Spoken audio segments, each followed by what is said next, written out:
Hello and welcome to episode 22 of Triumph Beyond Trauma. Today's conversation is one that feels like sitting down with a couple of old friends because that's exactly what it is. My guest today is Tracy French, a retired sergeant with the New South Wales Police Force who dedicated 18 years of her life to service across various communities. Tracy's journey took her from the streets of Rose Bay to Moree, Waverley, Bondi Beach, Walgett, and eventually to Grafton, where her time in the force came to a close. But Tracy's story doesn't end there. Since leaving the police, she's put in the hard work and, just as importantly, embraced self-love to get to where she is today.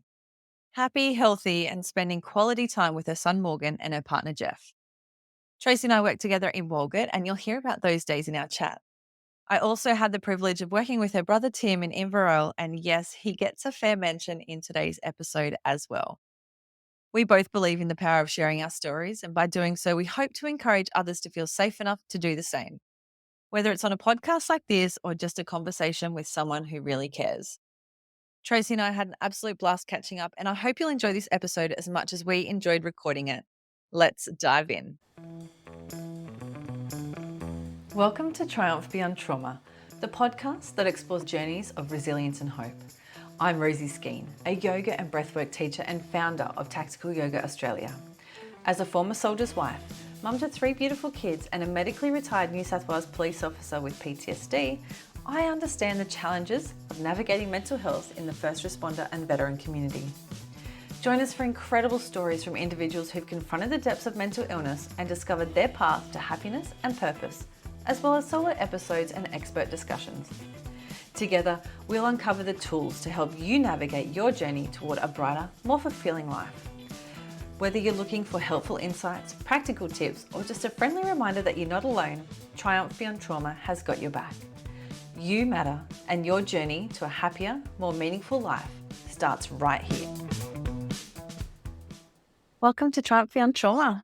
Thank so good you. to have you. Finally. It's been Finally. We've been planning for a little while, and it's great to have you here. I know. Tracy, I usually start with how people come to join whatever service they've joined or the start of their story. So would you like to talk a little bit about that? Yes. Well, I grew up with policing in my life from day dot, pretty much. My dad was a detective, and I can't remember a family friend in our lives that wasn't in the police in some form of it or another. And my brother, who I know you've worked with and know, he's 2 years older than me, and he always wanted to join, and he did back in 1991.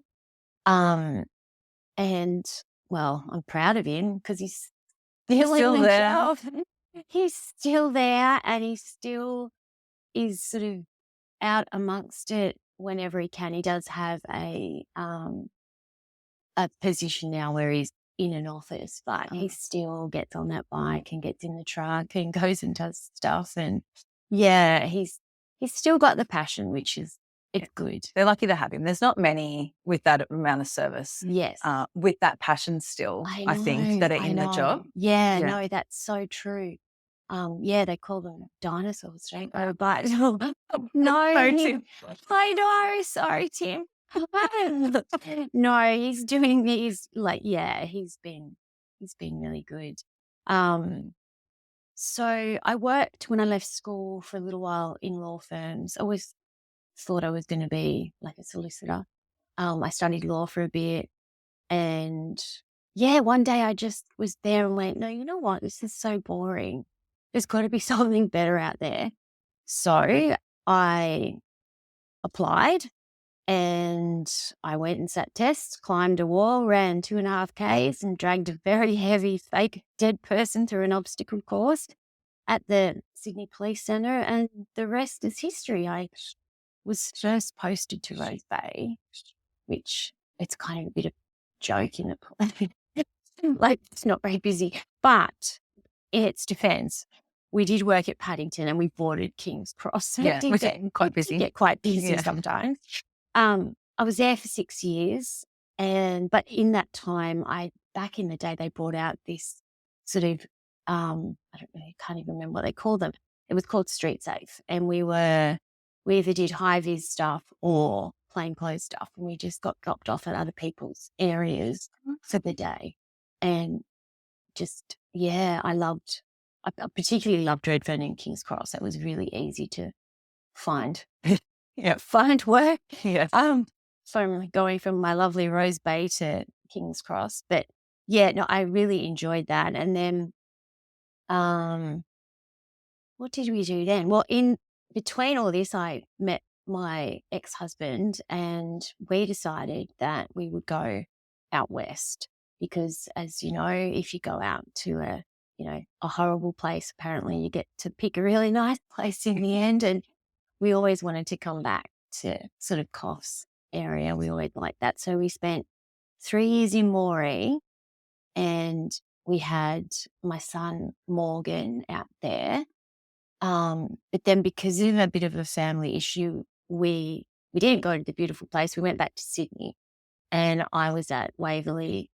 And my husband at the time, he was at Bankstown and he joined Highway. So then I got my sergeant spot and I was lucky enough to get one at Waverley where I was, which was fantastic. So I then ran the proactive team down at Bondi for 3 years. And that was my favourite place that I've ever worked. We had so much fun down there.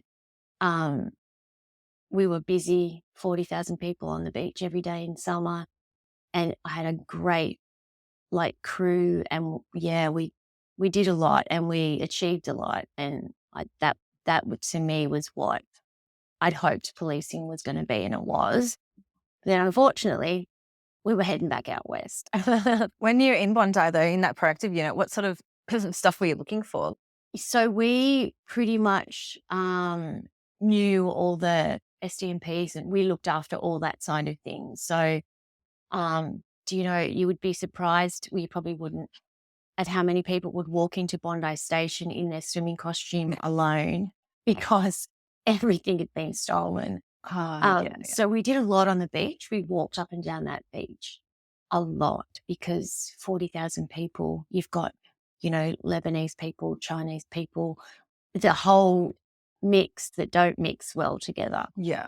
So surprisingly, that was a very busy place to work. And yeah, we also did a lot more outside of the beach as well. Yeah.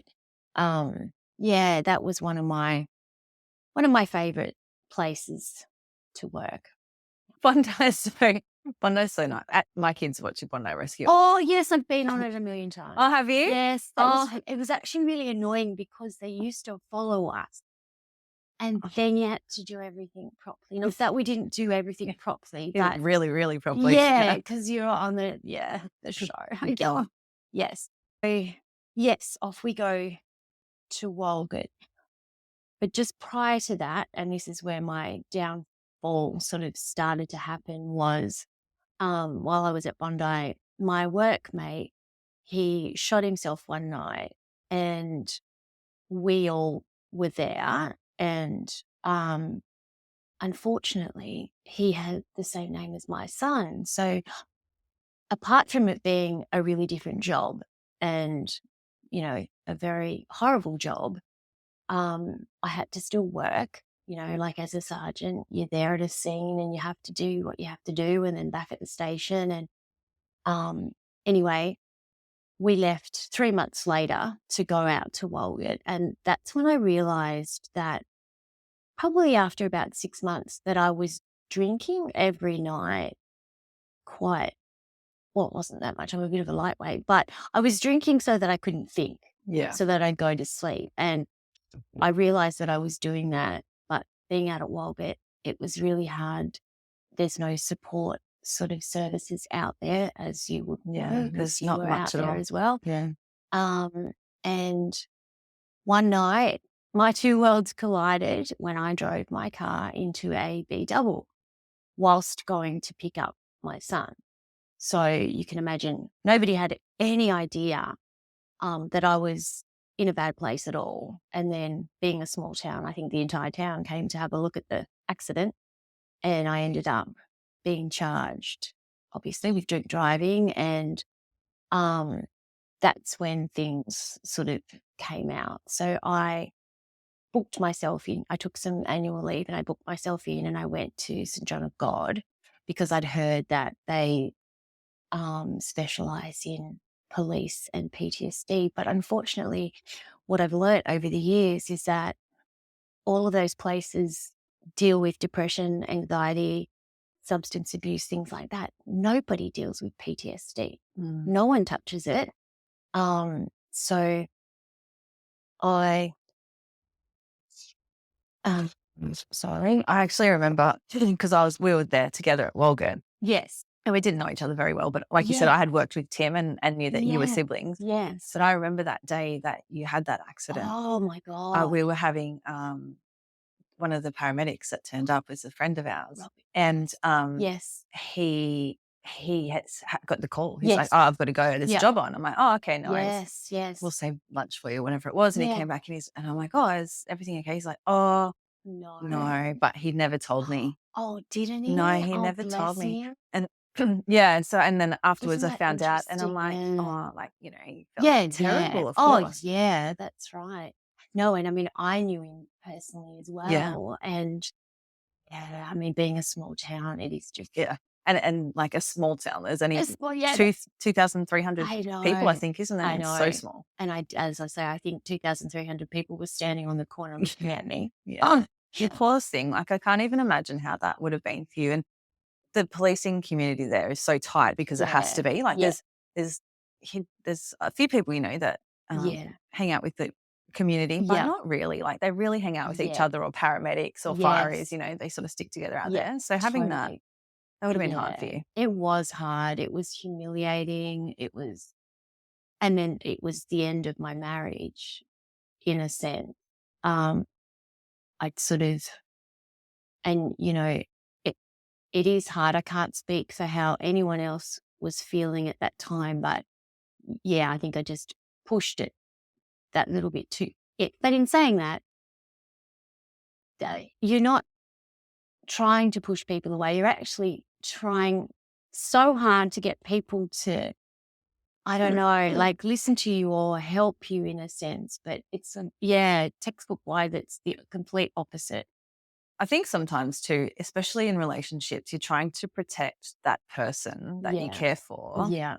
from your shit, really. Yeah. Like, that's what I Yeah. feel about it myself. And sometimes I think I can be so horrible, and I feel bad for Rob, but Yeah. he cops it the Yep. most. Yep. And I think that's so hard for partners and Yeah. families to be able to stay together in that sort of Yes. environment as well. Yeah. So, like, you're definitely not going to Oh, be the only one that's had a marriage breakdown no, because of that. no. And I think that's why over the years I haven't I have told my story to people because I think that it's important that they know that, you know, it seems to go that way, doesn't it? Especially with police, like the drinking starts and then the marriage falls apart and then the person falls apart and it goes like that. And that's basically what happened with me. But I just kept going and um, my husband at the time got a transfer to Grafton as the highway sergeant there. So we stayed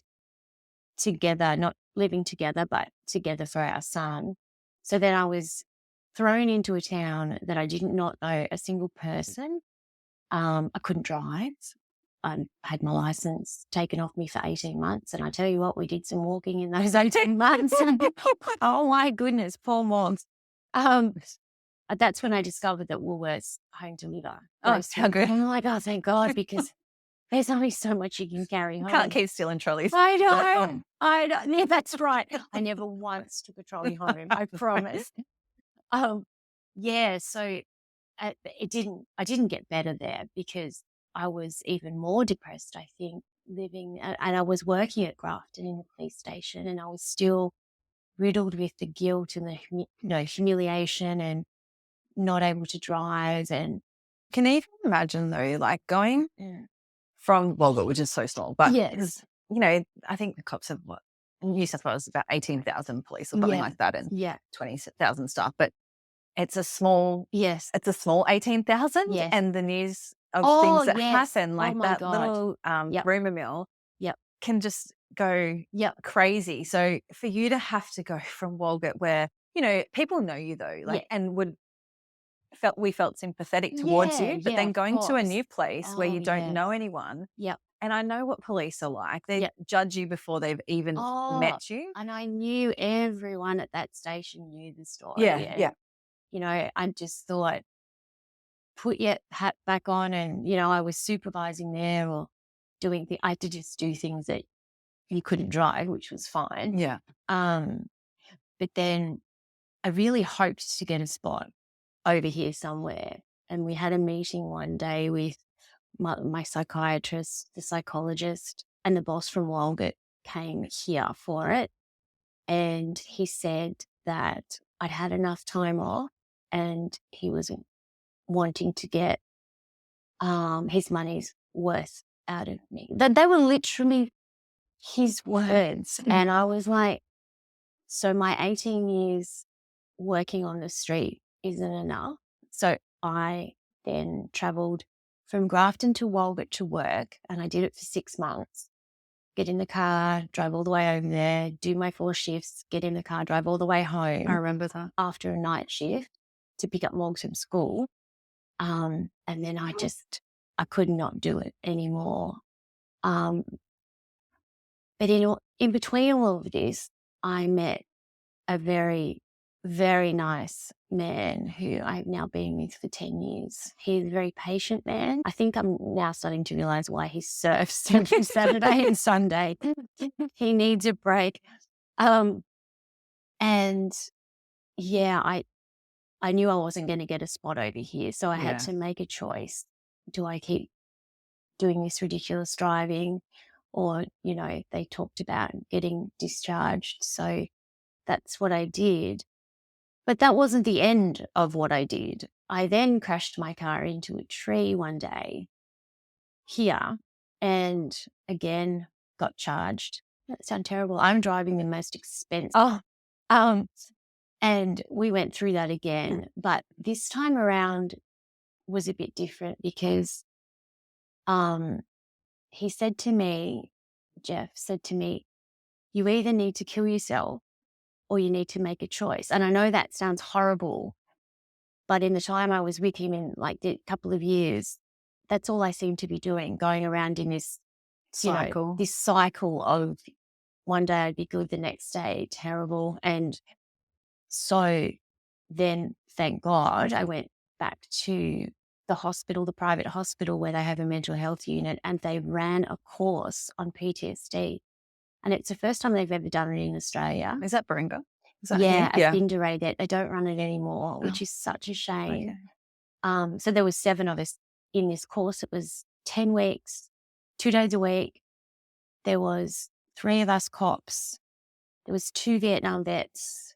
There was a soldier that was in Afghanistan and a Navy bloke. And it was life-changing for me. It just deals with PTSD. So it actually lets you understand, and it's a lot of what you talk about, the mindfulness, the breath work. And I'd kind of just balked at that prior to it. But I was watching these grown men sit there and cry, but breathe. And in the 10 weeks, it was just amazing to see the change, especially for the army people, because army people don't talk about anything. No, their culture's even, I would say, worse than the cops. Soldier on. Yeah, absolutely. Soldier on. Yeah, just keep going. Yeah. Their drinking culture's ridiculous. Yes. And I can say that because I've seen it, Yes. how it is. Yep. And I think that it's not very conducive. And they absolutely needed a royal commission Yep. to happen because they need change. And I mean, the cops should definitely follow with that too. But Yep. because it's the first thing we do, isn't it? Like when they're like, hey, let's just go get a beer. Yes. And let's, Yes. That's exactly right. I think hopefully we're getting better now, but I think that's just what back in the day when we were out at Walgett, that's what we would do, like have a few We had the thousand biggest drinks. parties ever. That was good fun. With smoke machines and all sorts of things. Jumping castles. Yes, I know. Isn't it when you think back to that? Like, yeah, that's exactly what we did. And yeah, when I watched, especially the Afghanistan bloke, he was only in his 30s and he was embarrassed to tell his story. And his story was just something that It made us all cry. It made him cry. And it was huge. And he was embarrassed that it was ridiculous that Yeah. he was feeling like he was. And then but my mum and dad came up, they had a family day. And this was a really big thing as well, that to sit with the psychiatrist and the psychologist and have them explain to like our parents and that the process that was going on in our heads. And my dad cried, and that was really hard. And I realized then that you are impacting so many people, because he said, why can't she just text me back when I send a message? And I was thinking that one little thing would have changed his whole day. Yeah. But it's not until you sort of sit down and you hear people say things like that. So that changed my whole life. Yeah, doing that course did. And then, of course, then I enrolled in university and did some nursing. Oh, my goodness. I did 2 years, and you have a lot of placements. And in those placements, I realized that it was not for me. Yeah. Because it's very impersonal, it's very rushed, and I'm such a talker that it just didn't suit me. So that's why I'm doing personal care work now, where it's just one-on-one, and they're your client and that's who you look after. And it's hard as well because you sort of become part of their family, but I'm enjoying that. And I take medication to this day so that I don't drink. Yeah. And that's fine. And I will probably take it until the day I die, to be honest, because I don't trust that if things get hard, that's the first thing you sort of go back to. Yeah. Because it's easy and it's super accessible. Yes. Right? Like, that's right. and you know how you feel when you do it. I know. Yeah. Yeah. It fixes everything until it doesn't. Until it Yeah, doesn't. that's exactly right. Yeah. So when you had that second car accident, when you hit the tree, did you do that on purpose? Oh, I just wanted to I ask know. that question because I think it's pretty important Yeah. part of your story, right? Like Yeah, to it get to is. that stage. And I think now looking back on that, I mean, that's quite a long time ago.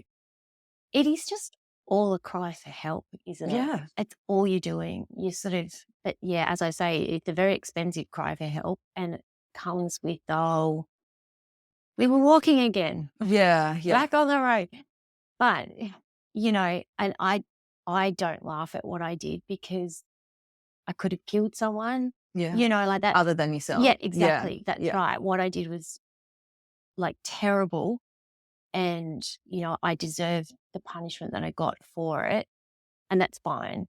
But yeah, again, it is, I suppose, my story is probably 5 years of me trying to kill myself slowly, I suppose you say. You know, I don't really know any other words for it. But now I look back and I'm so glad that I got the help when I needed it, because I thought, and I think most people think this way when you're like that, you feel like you're such a burden that everyone would be better off without you. But that's not the case at all, because I look at my, Morgan, and I think he would not be better off. Imagine if that happened however many years ago and to where he is now in his early 20s, to not have his mum for that. I know. Those crucial, I think, years that's right. as a teenager. That's right. And he's so well-grounded, and I mean, we kind of did our best to sort of shelter him a bit from all that was going on. He was with his dad a fair bit, but he was still with me a fair bit. And as the years have gone on and he's gotten older and we've talked, and, he said that every time he saw me get a wine glass out, that was obviously a trigger for him. He probably knew what was coming. Yeah. That mum was going to drink and go to bed, and like it was just and you don't realize how much it is affecting someone when you think you are hiding it, in a sense. But I said to him a while ago, did you ever think of joining the police? And he said to me, no, I don't want to turn out like you and Dad. And I was Mm. like, wow. Breaks your heart. But But good. also Good. Like, good. yeah. Yeah. Like I was like, no, that's good. Like, yeah. And he's we have the best relationship. I just what you said, like when Morgan was saying about you picking up a Yeah. wine glass. So my dad, he didn't mind a drink. I'll Yes. say that. Yeah. That's the most polite way I could say. Yes. Yes. And we grew up in the 80s and 90s. Mm. So, but my sister and I, he used to drink out of cans, Oh, yeah. and that sound of a can cracking. So I had, and I think I've sort of dealt with it a bit better now. Yeah. But even when so my sister's married as well. Yeah. And when our husbands, that crack noise when they have a can Yeah. instantly activates something Yeah. within both of us. And we didn't realize that we Wow. both had that until, I don't know how the conversation came about, maybe a year or so ago. Wow. And Yeah. she's like, oh, I hate that sound. It's And I'm trigger. like, It so do takes I. you straight back. Straight back Yeah. there. And, Dad was okay. And I'm sure he had some anxiety and Yeah. probably a little bit of Yeah. depression as well. Yes. Definitely anxiety. I think that's why he did drink. Yes. But Yeah. yeah, it's incredible the things that your children Yeah. pick up. Pick up. Yeah. Yes. Yeah, that's right. I mean, he knew, that we couldn't drive around, that we would Yeah. be walking. But, he was only young when all that was going on. And I'll give it to him. He never complained, Yeah. and we bought push bikes. Oh, my God. I cannot ride a push bike. We discovered quite quickly. We got entangled at an intersection and, oh, my goodness, I was just like, oh, what am I doing?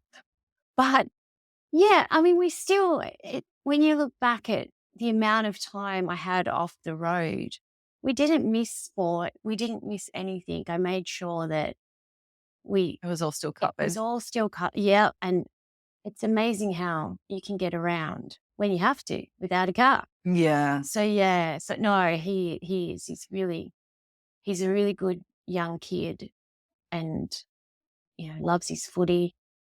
He works hard now and that's good. And Yeah. that's all we could have asked for. Yeah. Really. So, yeah.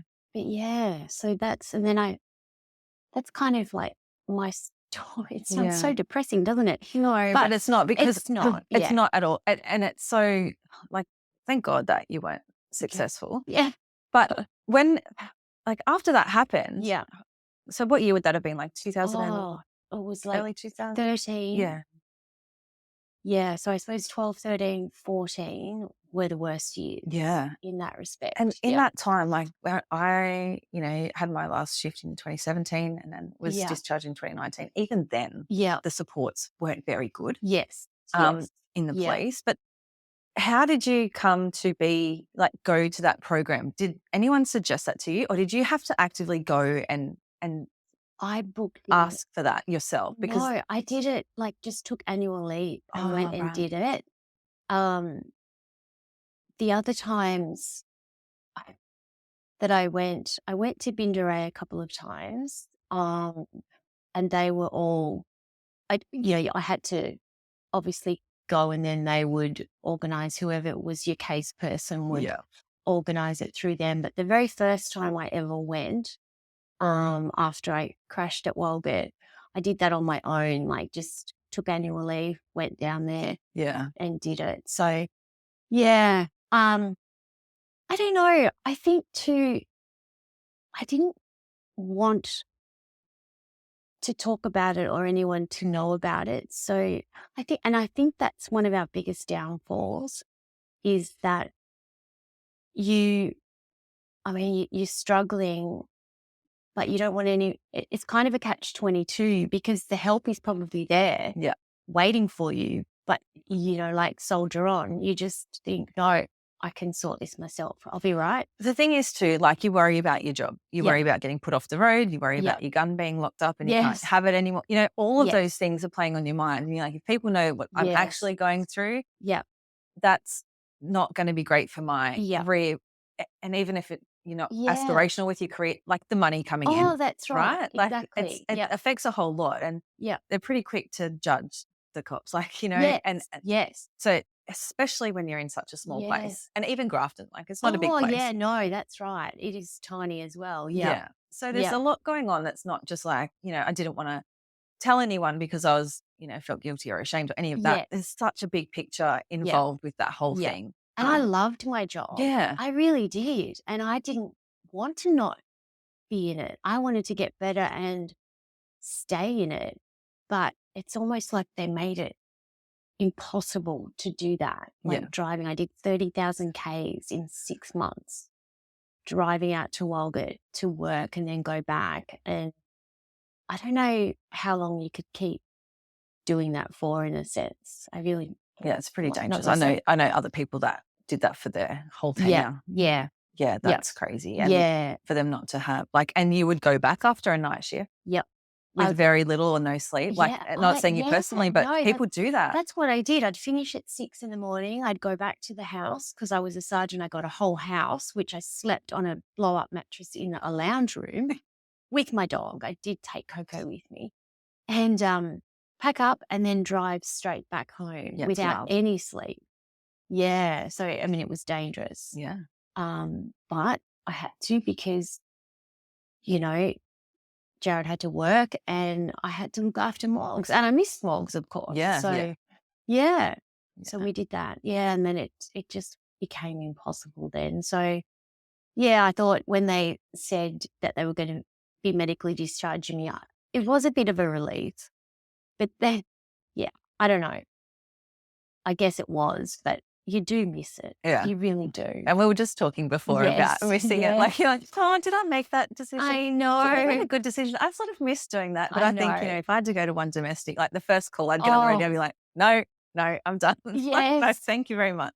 And it's so funny because I have a new client, and I sort of chat to the husband a lot. And most people, when they meet me and they ask what do you do? And I tell them what I do now. And then I say, like, I spent 18 years in the police. And they're like, oh, were you in the office? And I'm like, no.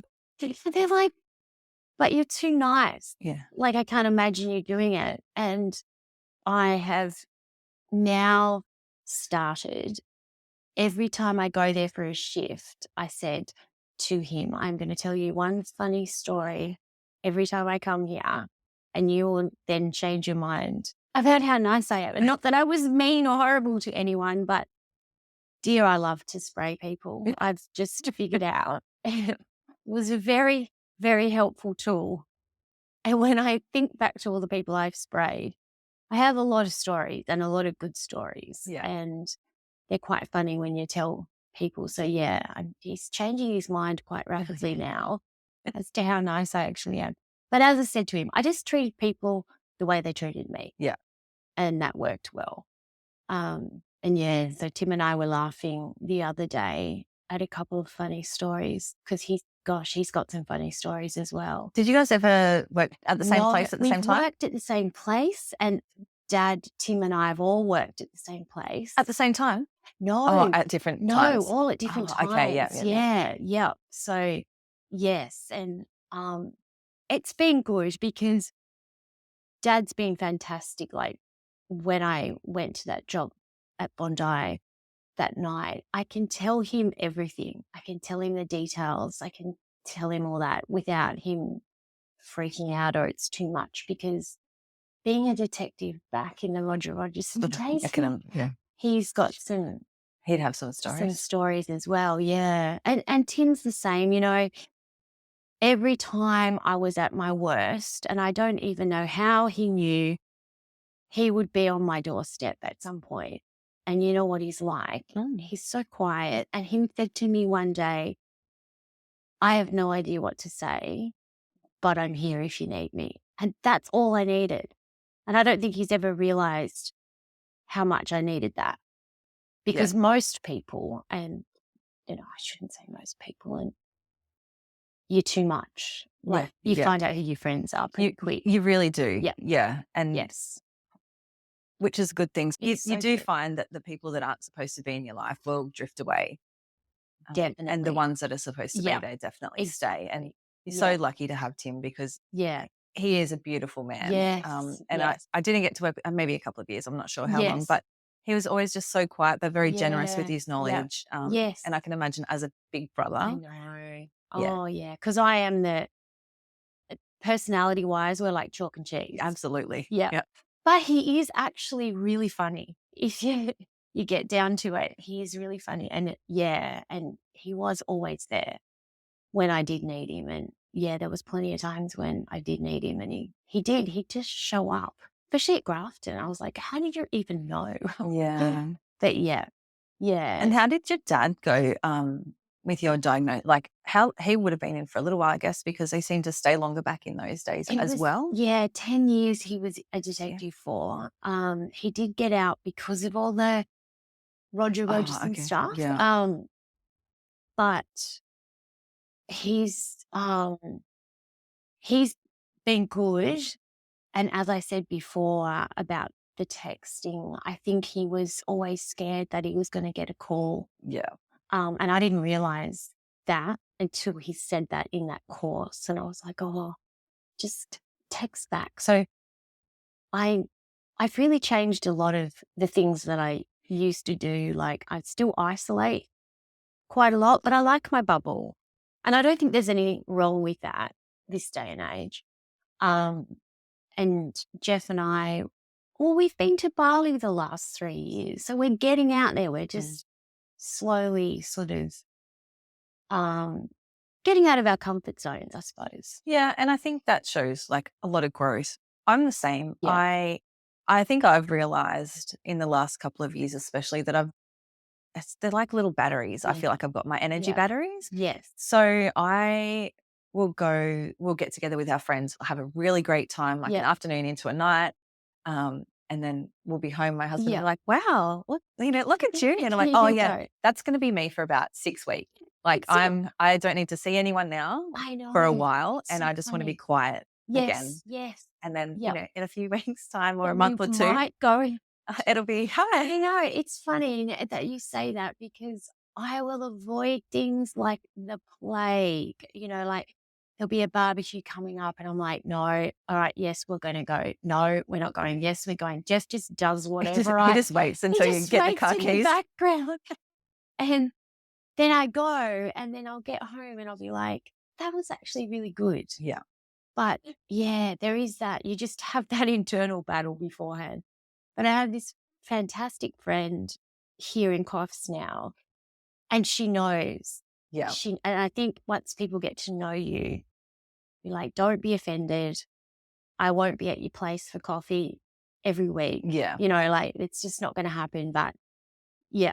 If you Yeah. I can't, am going to make plans with you, but probably cancel. yes. Yeah.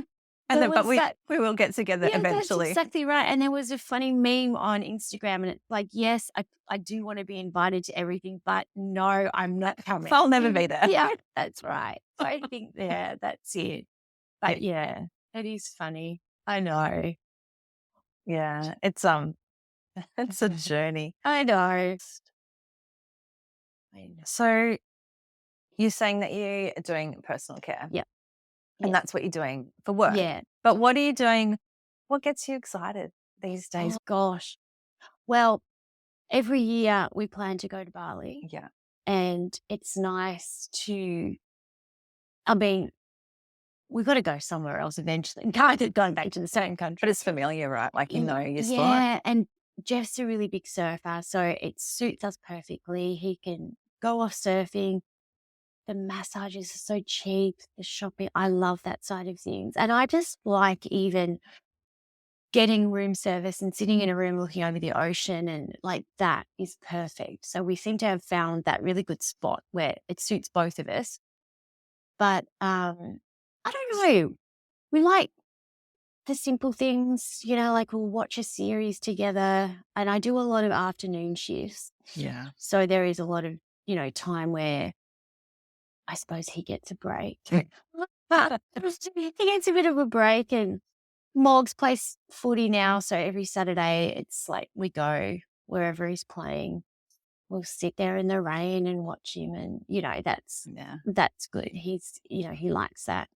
But I am doing a counselling course. I forgot about that.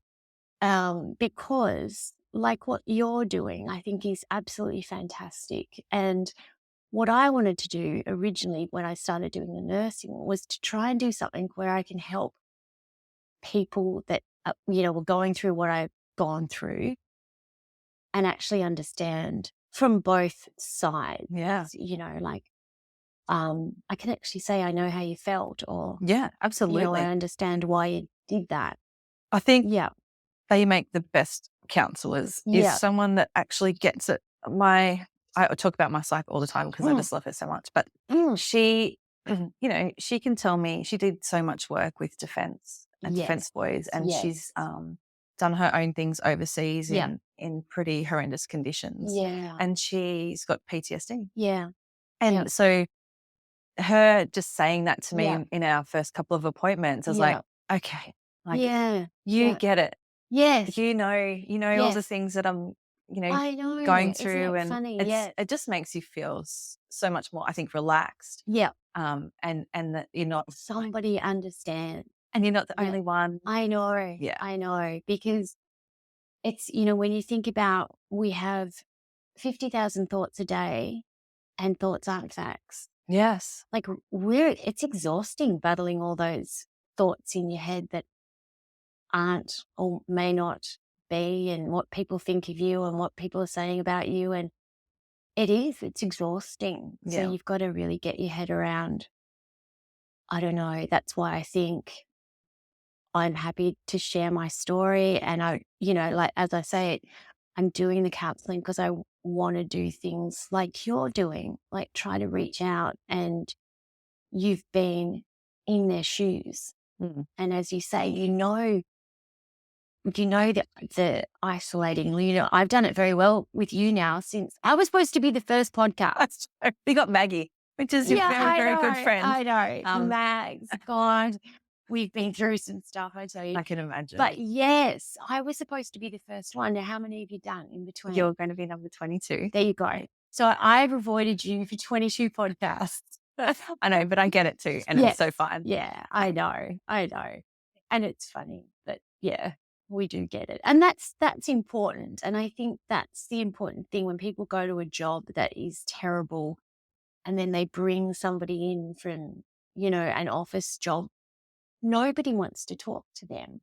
Because they don't understand, like, Yes. the police medical officers and the Yes. psychologists that they have there, Yes. they don't get it. And I No. think that's the biggest barrier for police, Yep. because that's why they keep in such tight-knit Yep. groups, especially. They like to just hang out with each other because they know that Yes. everyone else in that area knows That's what they're right. going through, or knows what they've been to, or knows their experience. Yeah. And I think to have people Yeah. in areas like counseling Yeah. or mental wellness or mental health, or Yeah. any of those things where they're already going to have such a big wall up that you can just Yeah. sort of knock a couple of bricks down Exactly. immediately. Exactly. Yeah. Yeah, no, that's so true. And that's why I say, I suppose, if I look back and, you knowing the sort of person that I am, I don't feel embarrassed or humiliated about telling my story anymore. Mm. Because I hope, like what you're doing, that even if it helps one person know that you can be at rock bottom, but you can come back. You Yeah. can. It's not easy. Oh my God. And There's that's a a lot of lot. medication involved. Yeah. It's not easy, but you have to do the work. And I was Yeah. talking to a friend this week, and they're having a tough time. Yeah. Like I get a lot of people calling me Yeah. now because they're Yeah. having a rough Yeah. time, and I'm like, yep, I can Yeah. share things for you to do. Yes. Yes. But you Yeah. have to do it, and Yeah. that is the hardest thing. Yes. Oh, yeah, Mm. totally. I mean, we live in the most beautiful area, and I don't go to the beach. I don't do anything like that. And we did the other day because we had friends come up from Victoria, and I'm like, oh my God, it's so beautiful. What am I doing? Like, Especially where you are. I It is know. so beautiful. I can hear the ocean at home. And yeah, but it's just breaking that uncomfortable feeling Mm. and doing it, just giving it a go. Yeah. And that's sort of, today I did the overnight last night with my beautiful old lady, and I was like, no, I need to do this today because it's just been sitting there, and I know I've been avoiding it, and I don't know why I've been avoiding it. Yeah, it's But hard. I that think doesn't matter. I think it's hard though. Like, it's your story, and it's been a journey, and it's so hard to, I know even when I was by myself when I recorded my own story, and I spoke about it again on another podcast recently. Yeah. And it's emotional. It's Yeah. your darkest Yes. times of your whole life, Yes. the worst. Yeah. But I think, like you just said, you're like me, you just want to share Yeah. what you went through, because there is growth after that. There is Yeah. light after that. And when you Yeah. put in the work, it's not the end of your story. No, that's exactly right. It's a chapter in it, and it's Yeah. a very interesting chapter in it. Yeah. Should write a book. I know, I've often thought that, but yeah, I'm too lazy to either. Unmotivated. I know. Yeah, it is. But no, I think too, you look at I suppose I still get little bits of the policing world through my brother, and it's really no different, I mean, he doesn't say anything much, but I don't think there's been much change. Well, which is sad, isn't it? Yeah, yeah, Yeah. And they just, I think, we just yeah. need, But then in saying that, from what I said before, you've got to put your hand up, unfortunately. you do. People can't read your mind. No. But also, I'm not sure. Mm. I don't like talking poorly about the organisation, but I'm not Yeah. sure that there's people in the right spots that will Yeah. help you anyway Yeah. as well. Like, you have to Yeah. know who you can talk to and who's not going to maybe Yes. stab you in the back because of it. Exactly. And I think that is a very real fear that people have. What would you say to yourself now, like you now, where you're at, back to, Tracy that was at rock bottom? Oh, geez. Well, strapping for the ride. I don't know, because I don't think back then I ever thought I would get out of it, to be honest. Yeah. But it's nice because, life is really good and there's plenty of good stuff to be done. There really is. And as I said before, there are bad days still and there are good days, but there's an awareness now, and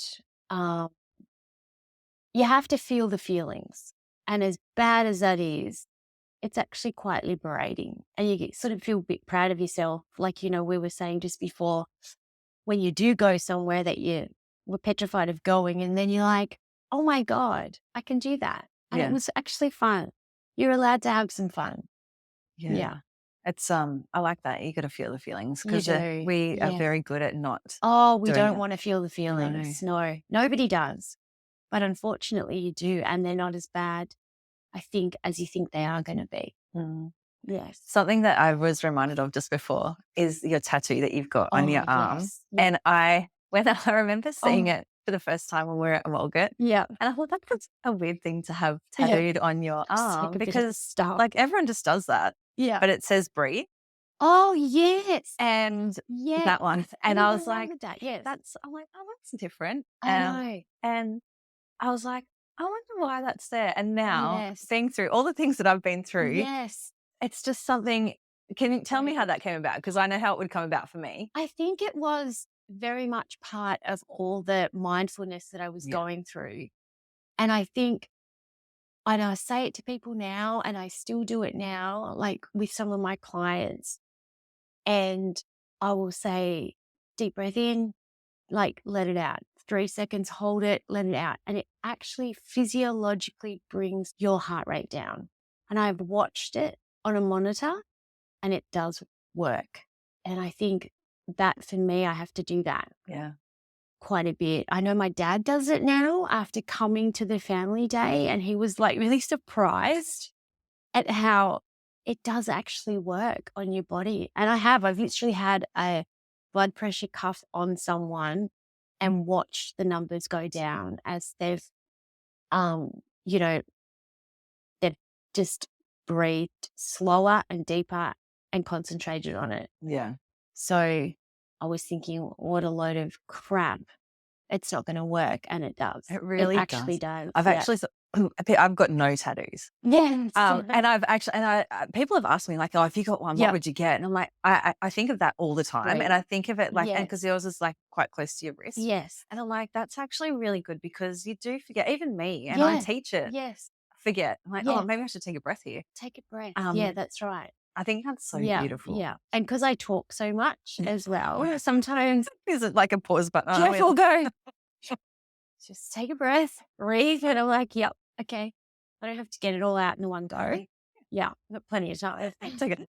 I know. Okay. All right. I So know. funny. Yes. So that's right. Okay. I'm going to Yeah. ask you 2 more questions. Okay. And one of them is, what advice do you have for people that might be hesitant to seek help for their mental health issues? Seek it.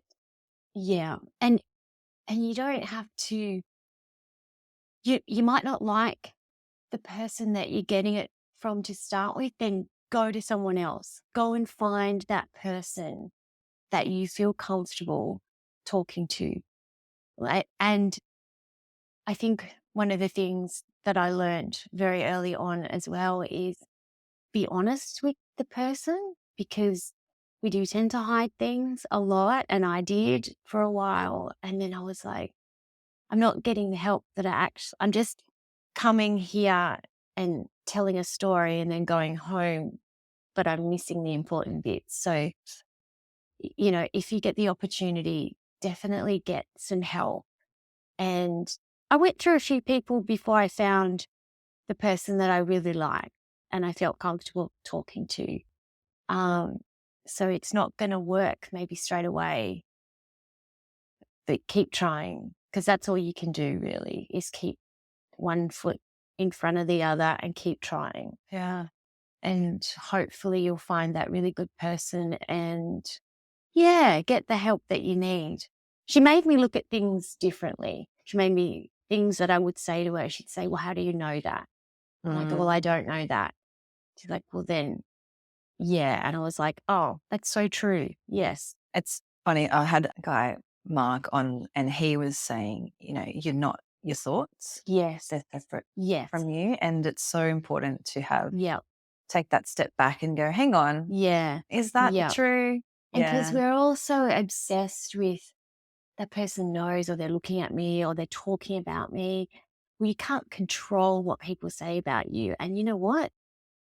Who cares? Yeah. Like at the end of the day, when you go to bed every night, who cares that so-and-so is talking about what I did 5 years ago? Like it's, what is it they say? It's like, it's actually none of your business. Yeah. What other people think of you. I know. Yeah. And you know what? We have enough thoughts that we're dealing with in our head. So who cares what people think about you at the end of the day? Yeah. I mean, I know we all do. We do. But I think I've gotten better with, it doesn't matter what people say. If they've got nothing better to talk about. I say that to Rob all the Yeah. time. He, I don't know, I can't even remember Yeah. what it's not even talking about. Like, if they've got nothing better to Yeah, do, that's right. then think about what I'm doing, then I feel Exactly. sorry for them. No, that's exactly Yeah. right, isn't it? That's it. If they're sitting there talking about me, geez, like it's, you might have to watch another series or something. I don't know. Yeah. Pick a better show. Yeah. Absolutely. Yes. And my last question, and it's usually my last question with everyone, is Okay. what message would you like to share with first responders, veterans, frontline workers, because they're usually the people that listen, but anyone really that are having a tough time and just sort of can't see through that fog? Yeah. I suppose you're not the only one. And I think you wouldn't be human if you weren't having a bit of a tough time, especially if you're a cop or an ammo or in the army or anything like the fireys. It's not normal to do that sort of work. It's not normal to see that much heartache, that much, horrible stuff going on in society. So, I take my hat off to anyone that can do it. And I think that you're a certain person to have chosen to do that in the first place. And you know that when you go in, and I loved being a part of that That wasn't really my downfall, so to speak. But definitely look after yourself, and you need someone to talk to. You need someone to air it with. You can't bottle that up. You can't. It's not healthy. And yeah, so just maybe if you can find, and even if it is just a Facebook group, that's perfect, because you can be anonymous, but yeah, make sure you get it out if you can, Yeah. because it's not healthy being in there. It's not. And it's the longer you're in there, I think the harder it is to Yes, get out, right? to get it out. Yeah. Yeah, that's right. And, the whole thing about PTSD that I learned was it's all exposure. So it's all about you store all that horrible stuff in a part of your brain that can't get accessed. So every time you're triggered, though, it's the feelings, it's not the actual job, it's the way you felt at the time. And you need to bring them to your frontal lobe. It's getting really technical, isn't it? So that you can deal with it. And that's talking about it. That's how you do that. Yeah. And I think over the years that's why I like to share my story, because I didn't know that until I was taught that. And it was amazing to watch that happen when I did that PTSD course. With the other people. Yeah. Watching someone that had been at, in Vietnam or one of those really early wars that had kept that bottled up for 46 years and then finally got it out, and then it made sense. But that's I suppose in a perfect world, it is sort of hit and miss, but the help is out there. And even if it is a Facebook page, get on it. Yeah. Yeah. Thank you so much for coming on, Tracy. That's okay, finally. What number am I? 22. 22. It's been so good to talk to you, and I know that I am so grateful for you sharing your story. And I know that other people will be too. Yeah. And we'll say hi to Tim. I will. Shout out to He's Tim. going to be listening. Yeah, no, he's asking me. He doesn't have Spotify. He has to take it off Chloe. Give me. I know. No, Yeah, I think. But thank you. No, and thank you. I think what you're doing is it is amazing, and keep doing it, because I know that there's been times that you felt like, am I wasting my time? But you're not. Thank you. I have definitely You got me, felt that way. yeah. I know. I know it does. Sometimes it does feel like that, Yeah. but I'm feeling a little bit of traction now, and I know that people are getting something out of it, and that's what does it for me. So that's good. Even if you help one person. It's just that one person. Yeah. It is. It's so true. And then that one person can help another. It's just, yeah. And on that, if you are listening and you want to help one other person, then share it with someone else. Yes. And that's how we help other people. Totally. Yes. Thank you. I hope you've enjoyed today's episode. If you have, make sure to hit subscribe so you never miss any new ones. We release fresh content every Tuesday. And while you're there, take a moment to leave us a review. I would genuinely appreciate your thoughts. Don't forget to connect with me on Instagram and Facebook at Tactical Yoga Australia, and share this episode with your friends, family and workmates to spread inspiration. Your support means the world. My name is Rosie Skeen. Join me again next week for another empowering and positive episode of Triumph Beyond Trauma. Until then, be kind to your mind and trust in the magic of your consistent and positive efforts. Triumph beyond your trauma is closer than you think. Have the best week.